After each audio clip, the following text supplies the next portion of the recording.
el 85% del cáncer de piel ocurre en la cara.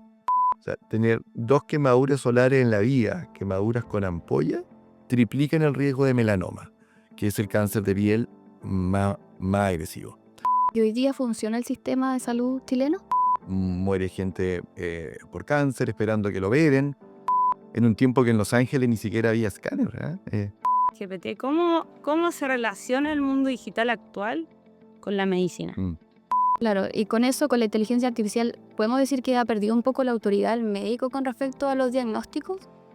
Como no deshumanizar la relación médico-paciente, eso ninguna máquina no va a poder reemplazar. Pero no es como que diga, no, pero ChatGPT me dijo que X, así como en alguna consulta.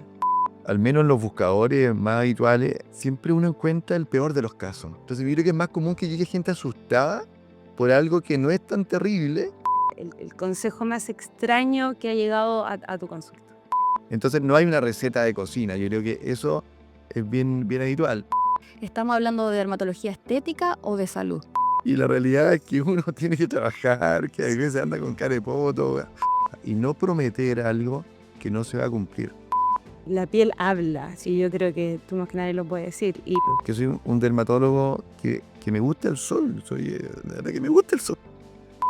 El sol que más determina cáncer de piel, o sea, más daño por radiación UV y por lo tanto más cáncer de piel, el sol que tomamos antes de los 20, 25 años.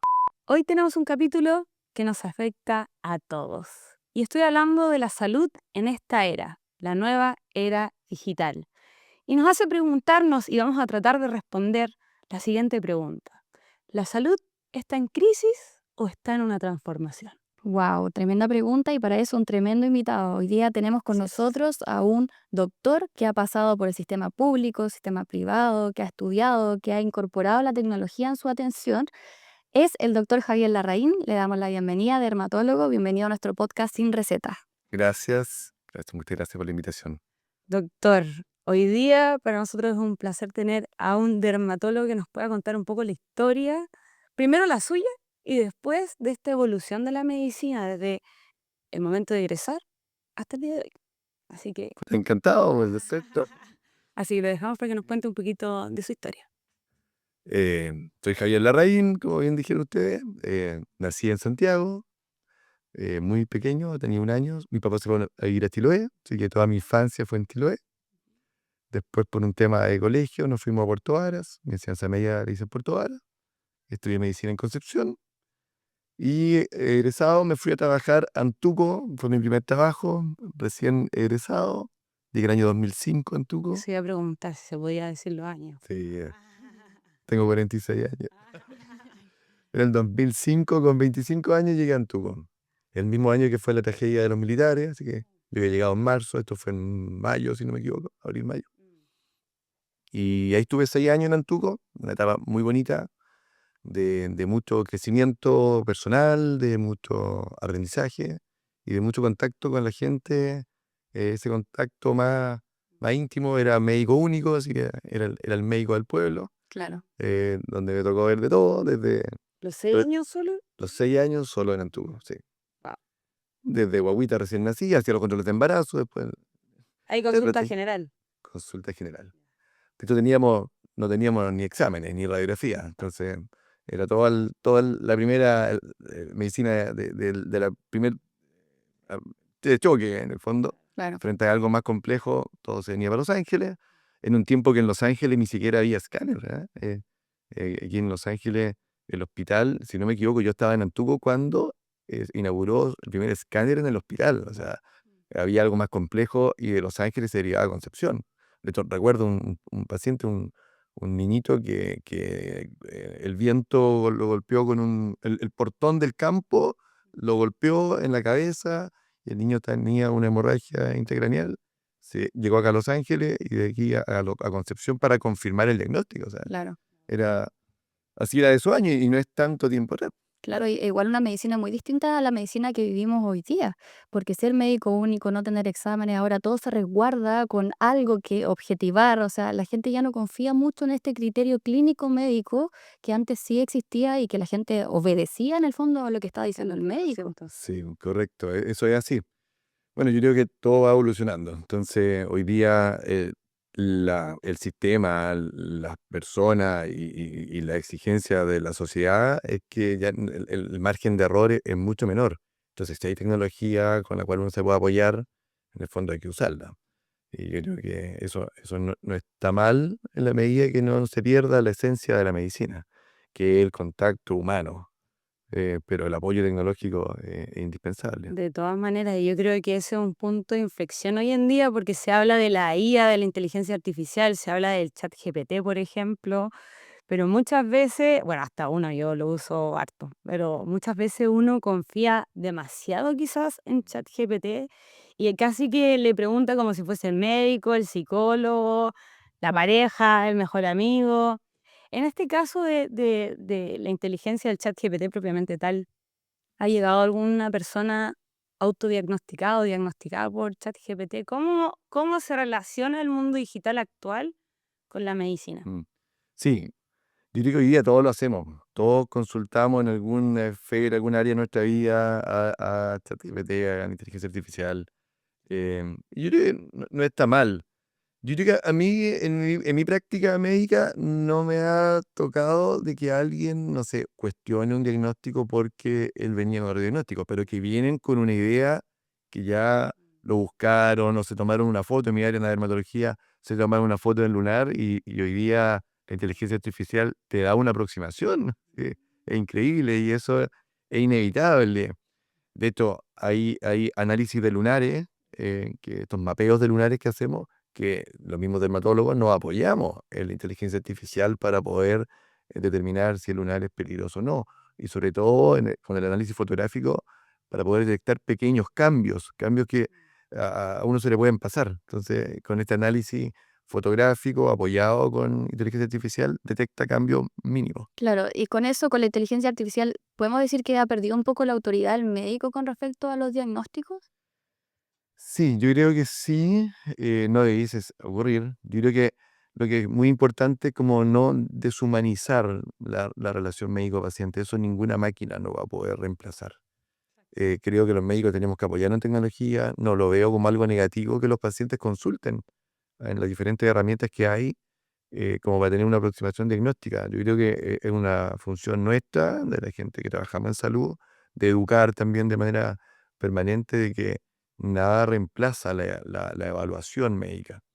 Pero claro que yo creo que eh, de mala forma, pero sí ha ido perdiendo un poco la autoridad. Yo creo que aquí en Los Ángeles, que es donde nos desempeñamos, no es tanto, tal vez, como en las ciudades más grandes o en otros países.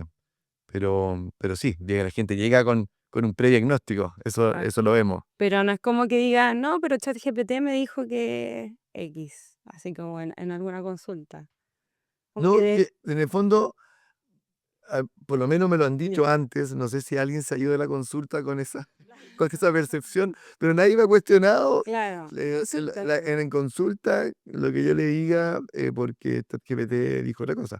Además que hay otra situación, uno se puede apoyar en la tecnología, pero uno sin ser médico, sin ser el área de la salud, es difícil alimentar de manera correcta claro, a la inteligencia artificial, porque uno puede, no sé, usar términos inadecuados. Entonces uno puede decir, no sé, me pica, pero claro, eh, pero era otra cosa. sí, entonces diría que, y lo otro que, al menos en los buscadores más habituales, siempre uno encuentra el peor de los casos. Entonces yo creo que es más común que llegue gente asustada por algo que no es tan terrible, porque vieron el peor caso o el más sensacionalista que encontraron en las redes sociales o en Google. Tengo Entonces, cáncer al tiro. sí, Sí, entonces yo creo que eso es más común, que llega gente muy asustada, porque pusieron 2 o 3 síntomas y siempre aparece lo peor, o la peor foto, claro. el peor caso, o llegan con un diagnóstico y lo busqué y aparecen los casos terribles, y que gracias a Dios no es la regla, muchas veces la excepción. Y por ejemplo, desde el 2005, desde ese médico que estaba consultando al Antuco, hasta ahora, que ha habido un cambio, no sé si paulatino quizás o radical, ahí podríamos evaluarlo. ¿Cómo verías tú en 5 años más que esto va a terminar? Y también, Me baso en la pregunta porque hoy en día no solamente eres dermatólogo, sino que estás empezando un emprendimiento, que es Thermalink Pro. Claro. En base a eso, ¿cómo crees que va a ir modificando la dermatología propiamente tal en un futuro? Mira, me cuesta un poco poder predecirlo porque los cambios ya son tan rápidos, tan bruscos. Mira, a mí me tocó vivir el proceso, como lo conversábamos con Javiera recién. En los años que yo estuve en Antuco, hubo un cambio en el modelo de salud en Chile. Teníamos un modelo biomédico centrado en la atención hospitalaria, donde el especialista era lo más importante. Y como política de Estado, se decidió cambiar a un modelo que se llamó biopsicosocial, donde se potenció la atención primaria, aparecieron los médicos de familia, jugando un rol importante en la atención primaria. Y sin desmerecer o sin debilitar la atención secundaria y terciaria, que es a nivel hospitalario, pero dándole mucha fuerza a la promoción de la salud, a la prevención, al trabajo interdisciplinario. A mí me tocó vivir ese proceso y fue un proceso de instalación de varios años. Y fue a nivel país y los que se resistieron más tuvieron que sumarse igual. Ya, eso ocurrió. Pero hoy creo que la realidad de los cambios es mucho más rápida. Eh, el mundo funciona así. Lo que hoy día es una certeza, mañana Claro. se desmorona y viene otra certeza. Eh, yo creo que eso es inevitable, es la era que estamos viviendo. Yo creo que en 5 años más la medicina va a estar mucho más apoyada en tecnología que hoy. Em, no creo que se debilite tanto el rol del médico, sí nos vamos a apoyar mucho más en tecnología. Entiendo que hace un año aprox el Congreso Europeo eh, dictaminó de que no se puede hacer diagnóstico netamente con elementos tecnológicos sin la autorización o aprobación de un médico. Entonces, yo creo que eso no es algo que los médicos hagamos como para respaldarnos, protegernos y que la tecnología no nos quite el trabajo. Yo creo que es necesario hacerlo. La relación persona a persona, lo que uno ve, lo que uno percibe al atender a un paciente, es algo que las máquinas bien difícilmente lo van a conseguir. ¿Y hoy día funciona el sistema de salud chileno? Yo creo que funciona bastante bien en relación a los recursos que se destinan. O sea, si Claro. uno para poder decir funciona o no funciona, en el fondo tiene que analizar datos. Los datos duros que se evalúan a nivel mundial: mortalidad infantil, mortalidad materna, control de embarazo, control de hipertenso, control de diabéticos, eh, muerte por enfermedades cardiovasculares, muerte por cáncer. No estamos tan mal, de hecho, mejor que algunos países de la OCDE, mejor que países que invierten 2 o 3 veces en salud que lo que invertimos nosotros como país. Yo creo que las cosas en Chile históricamente en salud se han hecho bastante bien para los recursos que hay. Y eso sin duda es gracias también al compromiso de todos los funcionarios que trabajan en el sistema, tanto público, que es la gran mayoría, como privado. Entonces, yo creo que funciona, por supuesto que tiene muchas falencias. eh, la lista de espera especialista es tremendo. La lista de espera quirúrgica, se muere gente por cáncer esperando que lo operen. Entonces, cuando tú hablas con una persona que de manera cercana vive en algo así, es bien difícil decir el sistema de salud en Chile funciona relativamente bien. Claro. Pero la verdad es que si tú analizas datos duros, no tenemos tan malos números. Eh, Muchas veces la percepción de la gente en relación a sus expectativas está muy desconforme. Las listas de espera especialistas son larguísimas, pero si uno va a España, va a Inglaterra, que tiene sistemas de salud pública muy fuertes, en Inglaterra casi 100% público, igual tienen listas de espera de 1 año, de 1 año y medio para algunas especialidades. Entonces, invirtiendo, al parecer, no basta invertir mucho más plata. Llega un momento en que invertir más recursos no hace la diferencia en una mejor salud. Da la impresión de que eso ocurre. Sí. Eh, Yo creo que sí, y también pasa, y que lo estábamos hablando con la Javi, de que también pasa por uno también como persona, como paciente, de cuidarse. Hoy en día no nos cuidamos o hacemos caso a cualquier cosa que vemos, a cualquier experto que se dice mm. experto, le hacemos caso y entramos en un círculo vicioso finalmente que no nos llega a nada y que nos aleja cada vez más de la salud. O sea, las redes sociales, por ejemplo, de repente puede ser, y lo hablamos con Dean, que el psicólogo que vino en el capítulo anterior, decía que son más perniciosas que beneficiosas últimamente, que la gente no se hace cargo de lo que ve. Y en ese sentido, y de todas las cosas que uno ve en redes sociales, y volviendo al tema de inteligencia artificial, redes sociales y esta era digital, ¿cuál sería como lo más raro o el consejo más extraño que ha llegado a tu consulta?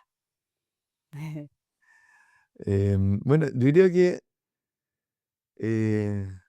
no sé si no sé si se me viene a la cabeza algo lo más extraño, pero lo que es habitual que lleguen pacientes, sobre todo adolescentes, como con una rutina de cuidados, skincare, que le llaman, como una receta de cocina. O sea, que el influencer tanto o la persona tanto les dijo que tenían que usar esto, y eso es incorrecto. O sea, uno depende de muchas cosas, de tu tipo de piel, de tu edad, de si tienes alguna condición especial, si tienes piel sensible, tienes piel grasa, tienes acné, tienes rosácea o no, tienes una piel sana. Entonces no hay una receta de cocina. Yo creo que eso es bien habitual. Siempre llegan las pacientes con la pasta de dientes para el acné, Casi. esas cosas siempre. El mal uso de corticoides en la cara, betametasona, todavía en las ferias libres, la gente los compra de manera El eh, retinol. el retinol, mucha gente irritada con retinol porque no es para todo. Es un muy buen producto, pero no es para todo. Claro. Yo creo que cosas así, Que lo usan a diario, me ha pasado que de repente se irritan. correcto, eso es así. El retinol, si bien es una entidad muy bueno, pero irrita, entonces uno tiene que partir usándolo de manera gradual. Hay condiciones de la piel que uno no debiese usar retinol hasta que baje la inflamación. Sí, yo creo que De ahí viene la duda, igual si es que la dermatología también va por el lado más estético o si realmente es salud. Yo quiero poner un caso que vi en el año pasado en el Cefam, por lo menos 3 pacientes jóvenes, adolescentes, que venían con uñas de gel o de estas uñas postizas. Muy bonitas las uñas, pero consultaban porque abajo tenían hongos. ¿Ya? O sea, yo ahí me preguntaba que ¿a qué estamos apuntando nosotros? ¿A ver una uña bonita pero que esté enferma? Y lo mismo creo que ocurre un poco con la dermatología hoy día. O sea, ¿estamos hablando de dermatología estética o de salud?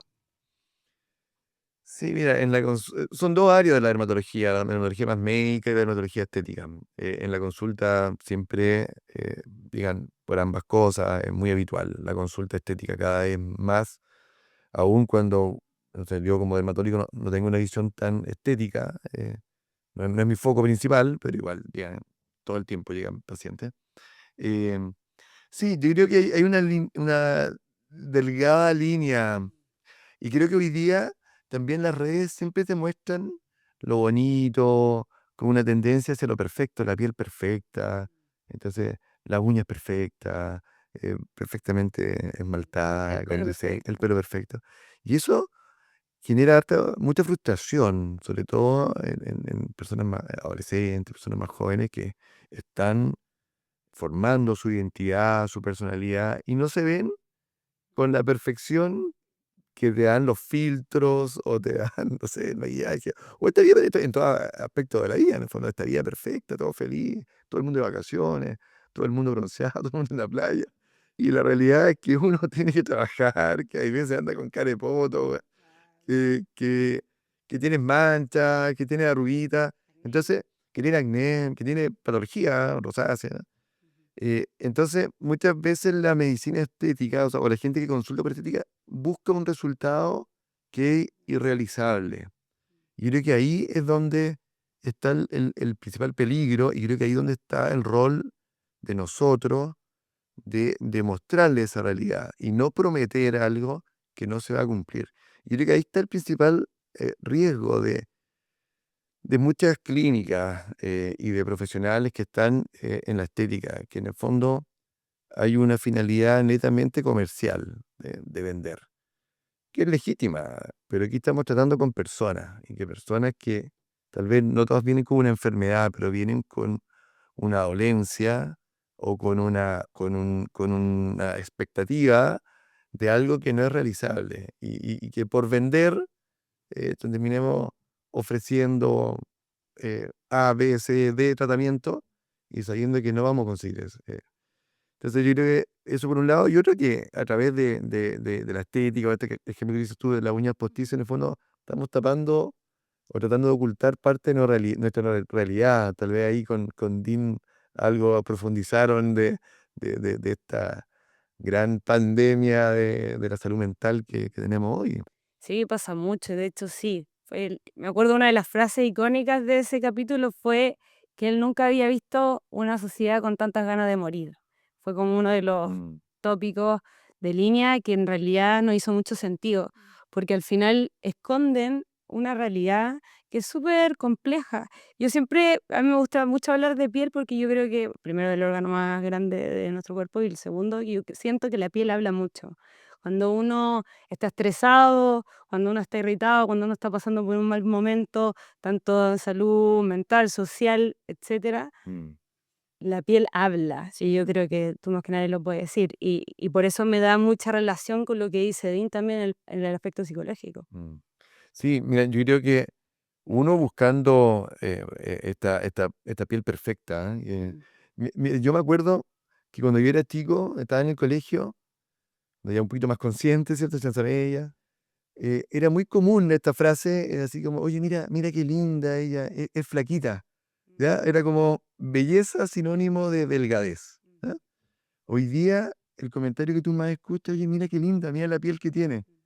Eh, yo creo que no debiésemos basar, bueno, si nos vamos a profundo, nuestra autopercepción, nuestra identidad en algo físico, ni en nuestro peso, ni en Claro. nuestra piel, Ahora, nuestro yo pelo. cuando empecé a explorar sus redes sociales me preocupé. ¿Por qué? Porque había un video donde decía, lo que estás haciendo ahora con tu piel o lo que no hiciste con tu piel va a repercutir en 40 a los 50 años. Y en realidad yo dije, chuta, ¿en qué estoy? ¿Qué estoy haciendo bien? ¿Qué estoy haciendo mal? Porque efectivamente uno se empieza a preocupar por todos estos estándares de belleza, ¿cierto? Y de esta perfección.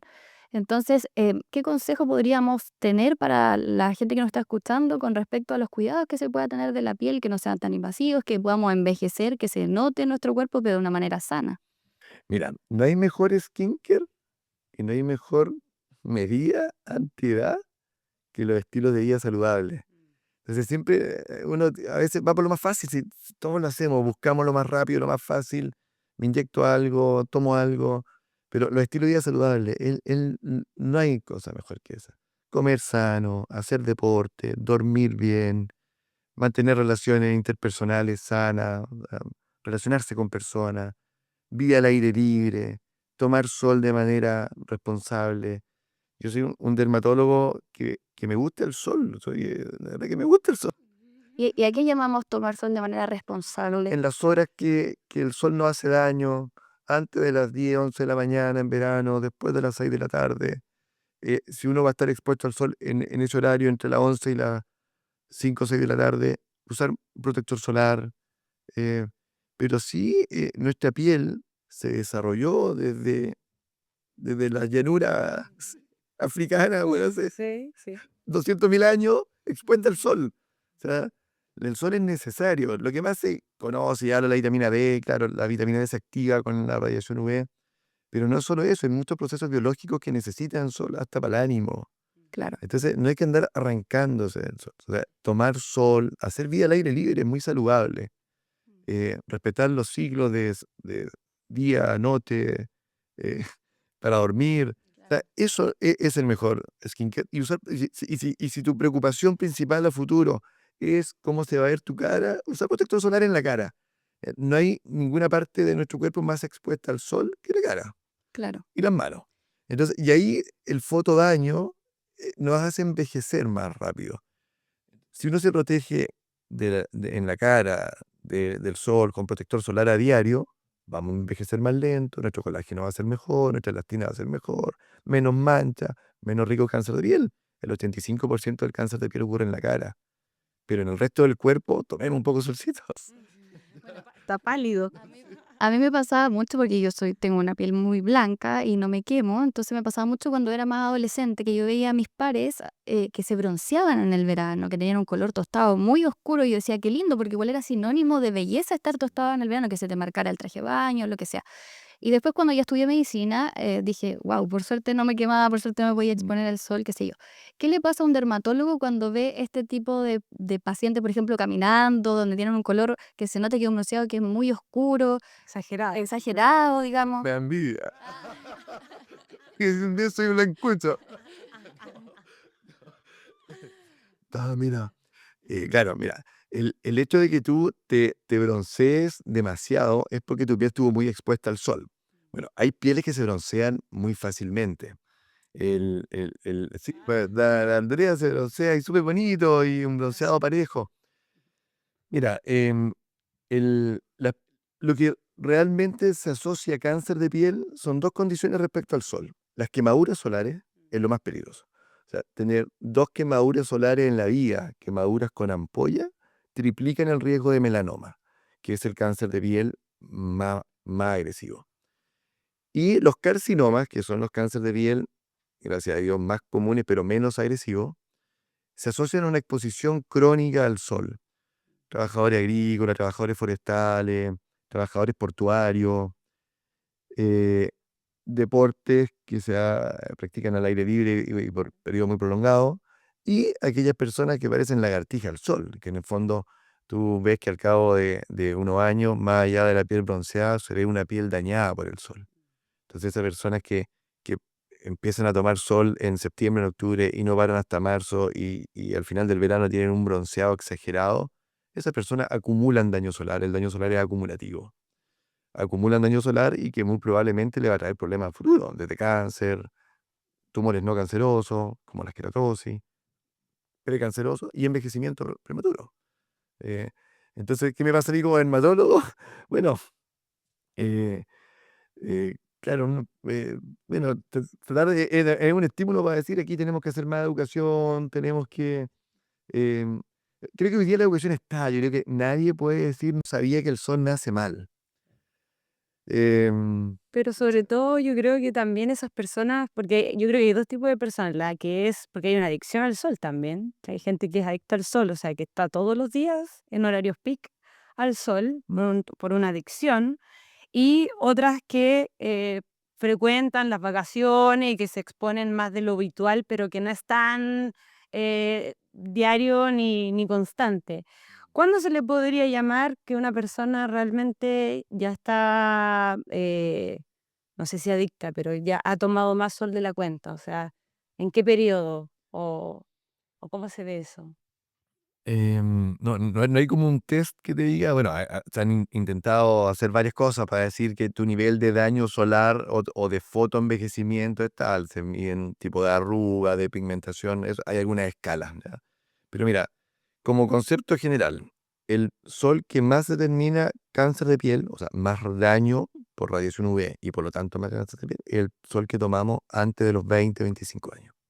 Entonces, donde tenemos que ser muy cuidadosos en los niños, en los jóvenes, que no se quemen al sol. Eso Perfecto. es lo más importante. Lo que hagamos nosotros como adultos impacta, pero en menor grado del sol que ya tomamos antes de los 25. Eso, primer concepto. Y el otro es que si tú ves, uno tiene una cosa, hay un concepto que se llama cronoenvejecimiento, que es el envejecimiento de la piel asociado a la edad. Y eso más o menos hay un estándar. Hay personas bendecidas que envejecen muy lento, pero hay más o menos un estándar. Si tú ves que a ese cronoenvejecimiento se le suman signos de daño solar de manera muy joven, hay personas de 30 años con léntigos solares, que son estas manchas de sol. Hay personas de 30 años con queratosis actínica, que son precancerosas. Ahí claramente esa persona tiene sol en exceso, ¿ya? Personas que tú ves que están bronceadas todo el año porque van al solarium. Nosotros aquí Claro. en Los Ángeles tenemos sol 4 meses del año. El resto del año, el sol que tenemos tiene un índice de radiación en general muy baja. Entonces, diciembre, enero, febrero y marzo son los meses de sol más agresivos. El resto del año, ojalá tomemos un poquito de sol. Si en junio hay un día de sol, saquemos el Sí. polerón y Lo tomemos un poco de sol. Bueno, el efecto solar que decía el tema Luz, que hacía el entrenamiento solar, sí le llamó. Al En el fondo empieza desde el invierno a tomar de 5, 10, 15 minutos para que cuando llegue el invierno pueda estar en horarios no expuestos al sol, más tiempo al sol sin uso de bloqueador. Y ojalá sin ropa, dijo. Y es- Mira, eso le llaman costa solar, que en el fondo este cambio que va generando en tu piel, que te va protegiendo del sol y cuando llega el verano, el sol no te quema. Sí, es típica las primeras tomadas de sol, las quemaduras solares.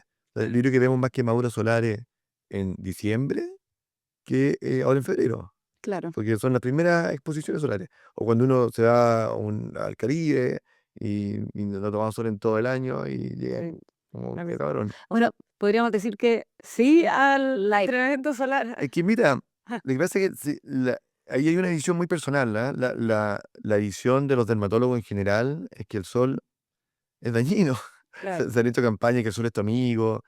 Yo creo que el sol es súper necesario. O sea, yo llego ahora en verano a mi casa a las 6 de la tarde, a las 7 de la tarde, y lo único que hago es ponerme traje de baño y me pongo el sol, sin protector solar a esa hora. Me tiro un chapuzón en la piscina y sigo tomando solcito un rato. Eso lo hago todos los días que puedo. Claro, Creo que es necesario. total. Sí. Pero, mira, pues apenas tengo un poco de color. No me he quemado. Alguna vez me he quemado en mi vida, por supuesto. Cuando niño casi no había Claro. protectores solares y me quemé muchas veces. Pero creo que No es la idea. el invierno, cada vez que puedo, me saco un poco de ropa para poner nivel al sol. Bueno, y hemos hablado harto de dermatología, de todo lo que tiene que ver con cáncer, pero también de tecnología. Y juntando estas dos cosas es que se crea también Dermalink. ¿Cuál es la necesidad? ¿Cuál es ahí el nicho que usted visualizó para poder llegar a esta plataforma? Onda. Mira, la verdad que es una idea de muchos años atrás. Y esto lo que lanzamos ahora es el tercer intento. 2 intentos fallidos previos. Yo creo que esto es pre-pandemia, cuando hice la primera versión de Dermalink que nunca pude lanzar porque no funcionó. O sea, mira, yo creo que en la dermatología, bueno, en la salud en Chile en general, hay un problema de acceso a especialistas. Tal vez las horas de médico general a nivel público y privado hay un poco mayor de acceso, pero especialistas hay menos acceso y en dermatología en particular. Hay un problema de acceso, de un acceso económico en algunos casos, porque en el hospital hay pocas horas y la dermatología privada no es barata, desde la consulta hasta los tratamientos, y un acceso de horas disponibles. Entonces, yo creo que ahí viene el principal motivación de crear Dermalink. O sea, hoy día la demanda que tenemos los dermatólogos por atención, tanto en la parte pública como privada, es mucho mayor que la oferta que podemos ofrecer. Han aumentado mucho los dermatólogos en Chile, pero aún así hay mayor demanda que oferta. En el sistema público, hace años, a través del Hospital Digital, se creó la teledermatología, donde los médicos de atención primaria toman fotografía a las lesiones de los pacientes y un especialista que puede estar en Arica, en Punta Arenas, Santiago, Buenos Aires, informa y te da una aproximación diagnóstica y le dices ahí que esto debe verse en el polidermatología o esto se puede resolver en la atención primaria. Y de esa forma la brecha y las listas de espera a dermatología se han reducido porque muchas de las consultas que uno como médico general, y me pasó a mí también, que tienes dudas, el médico a través de una buena foto te lo puede aclarar. Y hoy día, además en la atención primaria, en el sistema público, hay dermatoscopio, que es este aparato especial con que podemos analizar lunares y otro tipo de lesiones, y que entonces el especialista en mayor medida puede decir esto, ¿tengo que verlo yo en el hospital o no? Claro. En la salud privada eso no existe o hay un par de plataformas y lo que permiten es acceso. O sea, cuando alguien tiene un problema dermatológico e intenta agendar una hora, no sé, en las clínicas de Santiago, y hay hora para 3, 4 meses, o acá, llaman a la consulta del doctor Larraín, del doctor Pérez, del doctor Goldman, otros, y no hay hora, y no hay hora, y no hay hora, y Claro. en el fondo no tienen esa oportunidad de acceso. Entonces, a través de una plataforma como Dermalink, lo que buscamos es eso, mejorar el acceso de la atención dermatológica.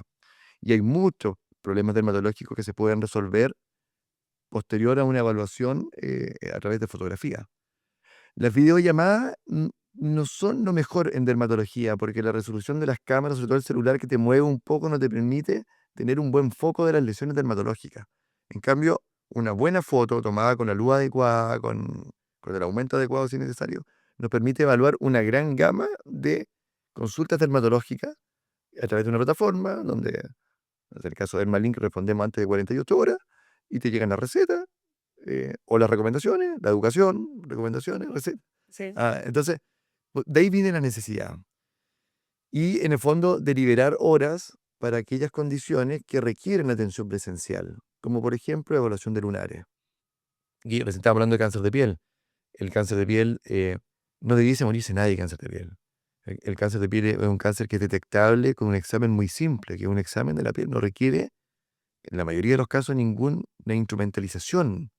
Entonces, tú vas al dermatólogo, te examinan y debiesen poder diagnosticar de manera precoz un cáncer de piel.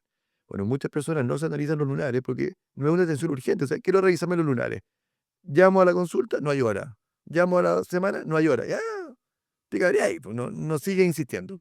Entonces, con la intención de liberar horas presenciales, eh, también nace esta alternativa de Dermalink, en el fondo para poder descomprimir las horas presenciales sin tener que ir, un asunto más cómodo también, no tenés que ir al dermatólogo. Y uno además puede decir, ¿sabes qué? Esto tengo que verlo presencial, y eso lo priorizamos.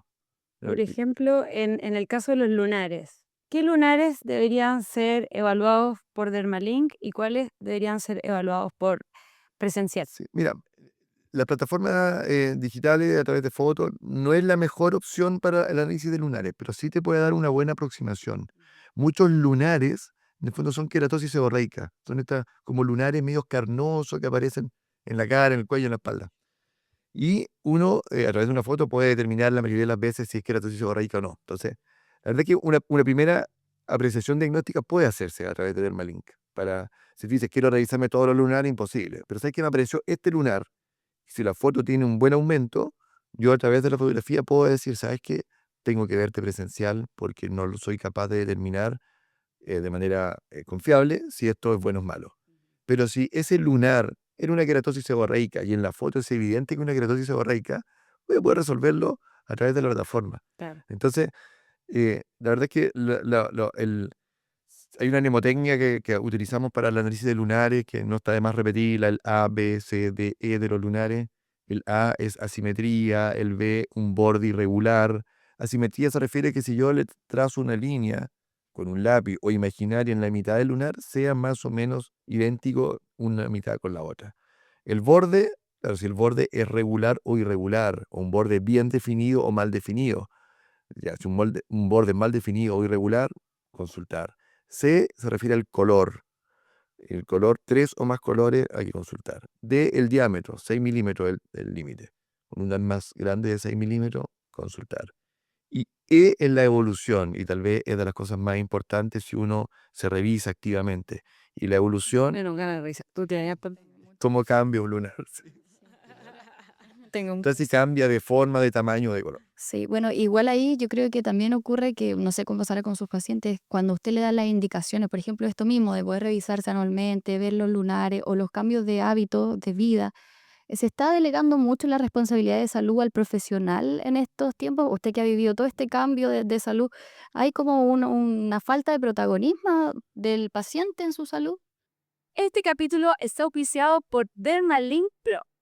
La plataforma de atención dermatológica a distancia, donde recibes tu respuesta antes de 48 horas. Continuamos. Mira, yo creo que llevando 20 y tantos años de médico, yo creo que antes se le delegaba más al profesional. Yo creo que hoy día hay más conciencia, sobre todo las generaciones de ustedes. Hay más conciencia en salud, hay más conciencia en comer sano, hay más conciencia en protegerse del sol, hay más conciencia de hacer deporte. Uno ve que cada vez hay más gimnasios y están llenos. O sea, la gente está haciendo más deporte. Hay más conciencia de acudir de manera preventiva al médico. Yo creo que falta mucho. Pero si tú me preguntas de lo que yo he visto en los últimos 20 años, y tal vez si conversé con un médico mayor que yo creo que antes se delegaba más en el médico. Yo creo que hoy día hay un cambio positivo en la sociedad. Y eso es algo bueno de las redes, ¿ah? Yo creo que las redes generan, o sea, es una muy buena herramienta. Si la tecnología per se no es mala, Claro, es cómo la usemos. Entonces, yo creo que las redes sociales y la tecnología en general, el acceso a la información, más que hablar de las redes, claro. el acceso a la información ayuda a que las personas tengan más conciencia de algunas cosas y consulten de manera más preventiva. A mí me llegan muchos pacientes hoy día: quiero revisarme los lunares, pero ¿tiene alguno que le parezca malo? No, vengo solo a revisármelo. Y eso es muy positivo. Claro.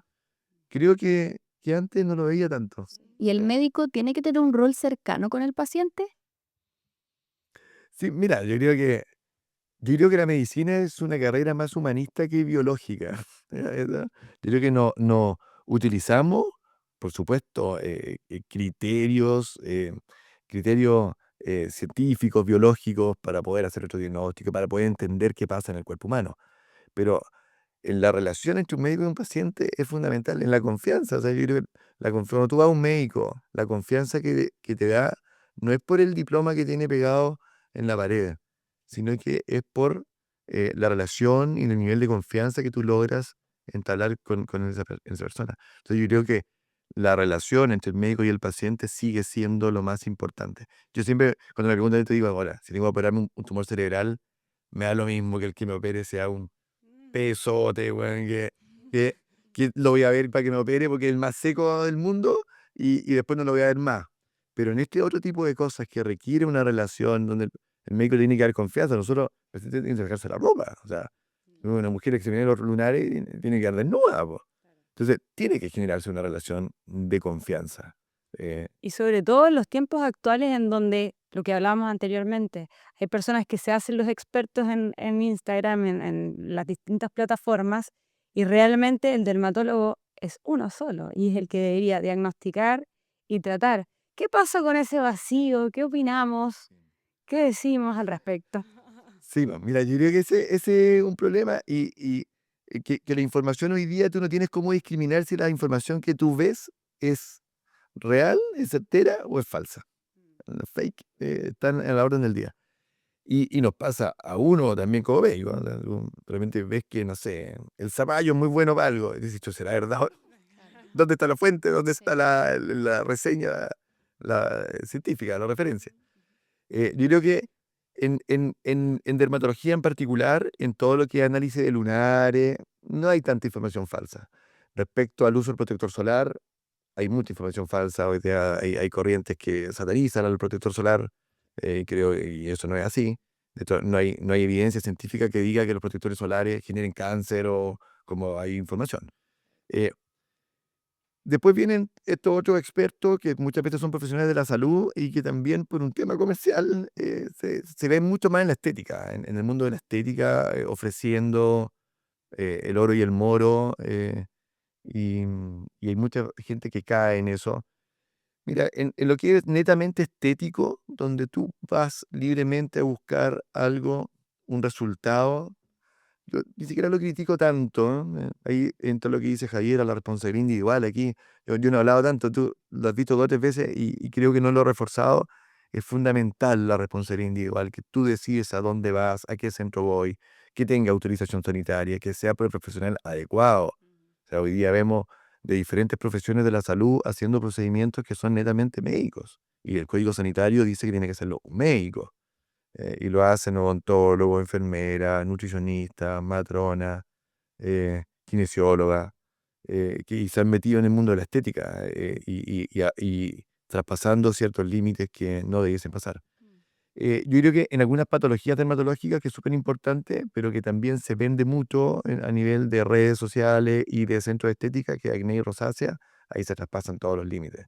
Yo creo que hay mucha información falsa, hay mucha gente que te ofrece tratamiento y te indica tratamientos para esas patologías sin ser el especialista. O sea, que un médico general indique un tratamiento para la rosácea está bien. Y ese médico general va a decir en un momento, ¿sabes qué? Hasta aquí llego yo, y este caso tiene que ver un especialista. Y el acné y la rosácea, como hablábamos alguna vez, la mayoría de los acné no es ni el dermatólogo. Claro, Eh, y si los profesionales de la salud tenemos que cuidar la salud de nuestros pacientes, se supone, ¿qué motivará a estos otros profesionales a llegar a este tipo de prácticas? no, algo netamente comercial, po. Dinero. Sí, po, o sea, no hay otra explicación. Algo netamente comercial. O sea, yo monto un centro de estética, tengo que moverlo y donde veo al paciente más débil o más susceptible, el que tiene un problema. Claro, ¿Te ha y pasado algún caso, no sé si extremo, pero algún caso que haya llegado con receta de otro profesional? ¿Pero de qué patología? Rosácea y acné principalmente. Rosácea y acné, lo otro que llega harto es que personas que sin una indicación de láser le hacen láser, eh, o complicaciones de procedimientos. eh, Mira, uno cuando se mete en procedimientos un poco más invasivos, hay riesgo de complicaciones. ¿Sí? Eso no hay duda, pero en el fondo que si tú lo haces el profesional adecuado, va a poder detectar esa complicación de manera a tiempo y va a poder manejarla a tiempo. Y ese manejo inicial de la primera hora de una complicación es fundamental. O sea, yo como dermatólogo hago cirugía, hago láser, en alta salud, hacemos peeling, hacemos limpieza y tenemos pacientes que con un peeling se han quemado. Eso pasa. Y con el láser también. Yo he quemado a algún paciente con el láser, sí lo he hecho. Porque de hecho puede ocurrir. O sea, ningún procedimiento, y tengo pacientes que he operado y han tenido una complicación quirúrgica también. O sea, aquí el único que no ha tenido complicaciones es el que no hace procedimiento. Y un error diagnóstico también lo puedo tener, pues sí, somos humanos. Eh, pero, pero cuando ocurren esas complicaciones, en el fondo sabes cómo manejarlas. Y ese es el gran problema que también vemos en algunos centros de estética, que tiene una complicación y para bajarle el perfil, no te preocupes, esto va a pasar, no, tranquilo, ponte esta cremita, y llegan a los 4 meses, 6 meses con ya secuela, mucho más difícil de manejar. Eso y cuando conversamos entre los dermatólogos acá, en las reuniones que tenemos, a todos nos han llegado pacientes. Hemos estado envueltos en algunos juicios como peritos en algunos casos de complicaciones, de procedimientos de estética. Y nos reíamos con Fernando Pérez, que nos tocó ir a los dos a un juicio en una oportunidad como peritos, porque los dos vimos después las complicaciones. ¿Y algo que ustedes luchan como en el día a día con este tipo de prácticas o algo que en realidad ustedes hacen su trabajo y dejan que paralelamente ocurra el resto de las cosas? Sí, la verdad es que es bien difícil, aparte de la educación que tú haces en el día a día, Javiera. Es bien difícil porque eh, no hay una legislación, en primer lugar, que lo contenga esto. O sea, es inevitable. Ahí entra la responsabilidad individual, o sea, que cada persona, si yo me voy a hacer algo en mi cara, en mi cuerpo, hacerlo en un lugar bien instalado, consolidado, con el profesional adecuado.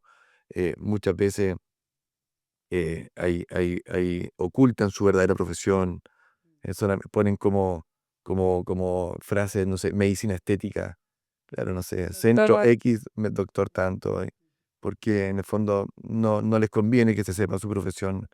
Entonces, yo creo que educación, pero no es mucho que en el día a día de tu quehacer, no es mucho más que hacer, o sea, apelar a la responsabilidad individual.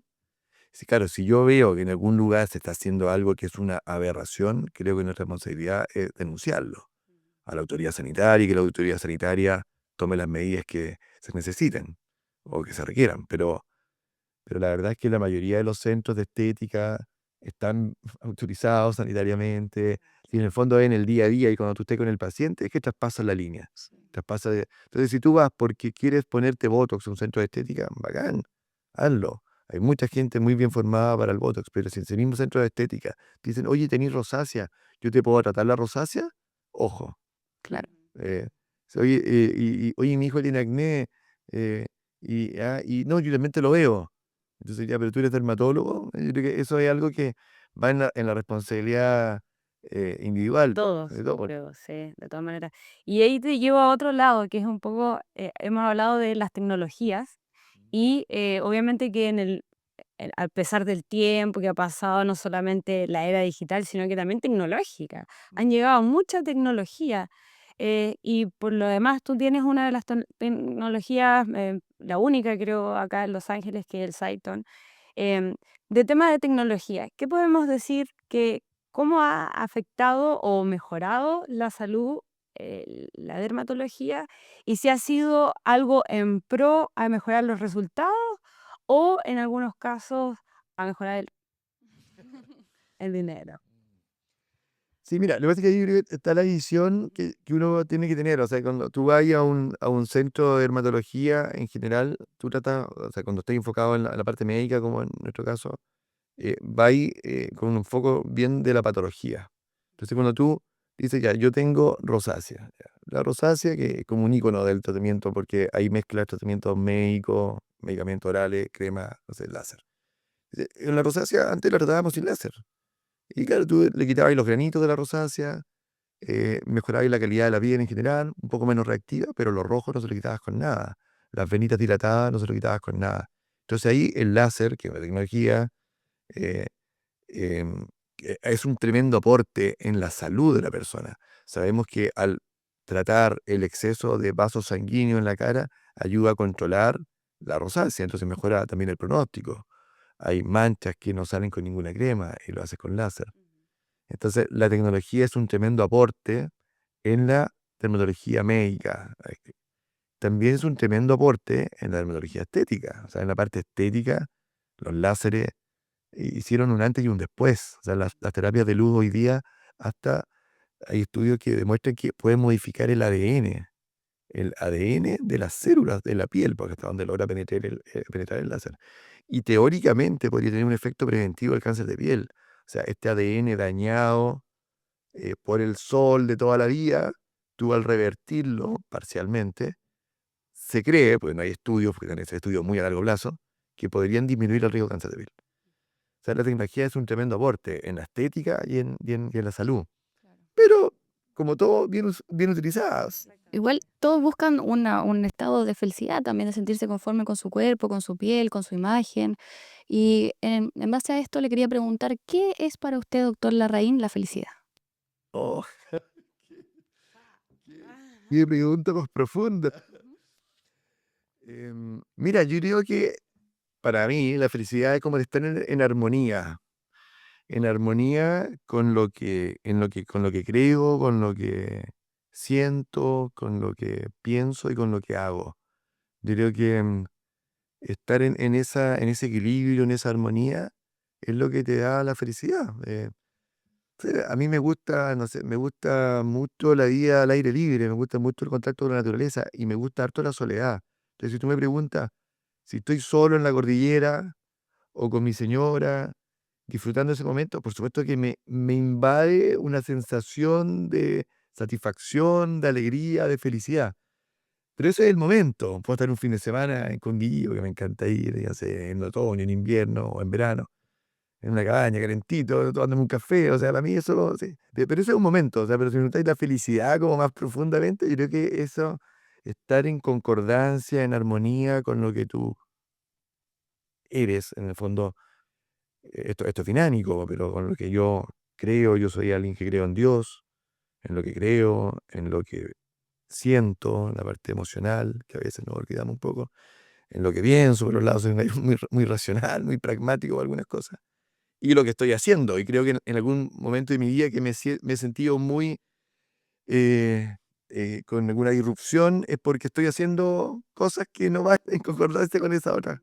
Exacto. Yo creo que para mí así podría definirlo. Y con esa tremenda pregunta y esa tremenda respuesta, estamos dando por finalizado este capítulo con nuestro gran invitado. Y para cerrar, me gustaría quizás que nos dieras como con qué te quedas de este capítulo o qué te gustaría decirle a la gente como el tópico más importante que creas que hoy día conversamos en esta mesa.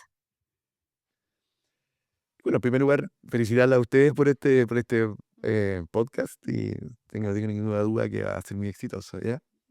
Que, mira, yo creo que quiero reforzar algo que, como lo dije recién, yo no lo di tanto, pero la Javiera fue insistente y creo que es súper importante como la responsabilidad, mira, la autoconciencia y la autorresponsabilidad de lo que estamos haciendo respecto a la salud, a dónde vamos, a qué especialista acudimos, respecto a nuestros estilos de vida, qué estamos comiendo, qué estamos haciendo.